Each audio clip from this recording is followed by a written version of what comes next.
Hello प्यारे दोस्तों, आज के इस वीडियो में हम आप लोगों को सुनाएंगे अपरा एकादशी की कथा।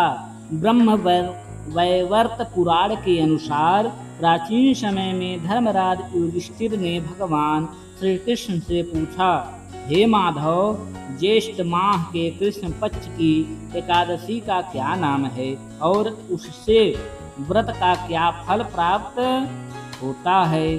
तब भगवान श्री कृष्ण बोले, हे राजन, इस एकादशी का नाम अपरा एकादशी है।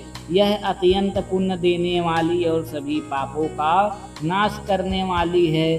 जो श्रद्धा से इसका व्रत करता है उसे अपार पुण्य और अंत में मोक्ष की प्राप्ति होती है। अब आइए कथा। महीध्वज और वृषध्वज की कथा है। बहुत समय पहले एक धर्मात्मा राजा से, जिनका नाम महीध्वज था, वे सत्यवादी, दयालु और भगवान विष्णु के परम भक्त थे। उनका छोटा भाई वृषध्वज स्वभाव से अत्यंत क्रूर, अधर्मी और ईर्ष्यालु था। वह अपने बड़े भाई की लोकप्रियता और धर्मपरायणता से जलता रहता था। एक रात वृषध्वज ने छल पूर्वक महीध्वज की हत्या कर दी। उसने उनके शरीर को जंगल में एक विशाल पीपल के वृक्ष के नीचे दबा दिया, ताकि किसी को इस अपराध का पता न चले। अकाल मृत्यु और अधूरे कर्मों के कारण महीध्वज की आत्मा प्रेम योनि में भटकने लगी। वह उसी पीपल के वृक्ष पर रहने लगी और वहां से गुजरने वाले लोगों को कष्ट देने लगी।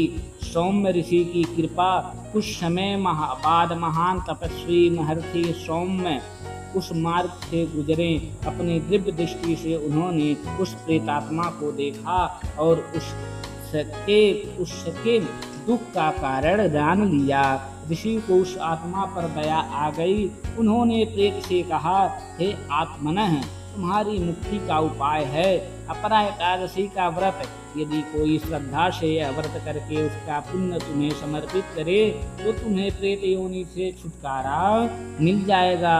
महर्षि धौम्य ने स्वयं विधि पूर्वक अपरा एकादशी का व्रत किया। द्वादशी के दिन उन्होंने व्रत का समस्त पुण्य महीध्वज की आत्मा को अर्पित कर दिया। अब हो गई प्रेत योनि से मुक्ति। व्रत के पुण्य के प्रभाव से तुरंत ही महीध्वज की आत्मा प्रेत योनि से मुक्त हो गई। उन्हें दिव्य शरीर प्राप्त हुआ। स्वर्ग से एक सुंदर पुष्पक विमान आया और वे उसमें बैठकर स्वर्ग लोक की ओर चले गए। जाते समय उन्होंने महर्षि धौम्य तो प्रणाम किया और कहा, हे ऋषिवर, आपकी कृपा और अपरा एकादशी के पुण्य से मुझे मुक्ति प्राप्त हुई है। अपरा एकादशी का महत्व। भगवान श्री कृष्ण ने कहा, यह व्रत बड़े बड़े पापों का नाश करता है, अकाल मृत्यु का भय दूर करता है, पितरों को शांति प्रदान करता है, मनुष्य को यश, सुख और मोक्ष को प्राप्त होता है। जो व्यक्ति श्रद्धा और भक्ति से अपरा एकादशी का व्रत करता है उसे तीर्थ यात्रा, यज्ञ और दान से भी अधिक पुण्य प्राप्त होता है। अब इसके व्रत करने की विधि। दशमी से सात्विक भोजन करें। एकादशी के दिन प्रातः स्नान कर भगवान विष्णु की पूजा करें। उपवास रखें और हरि का नाम का संकीर्तन करें। रात्रि में भजन कीर्तन करें।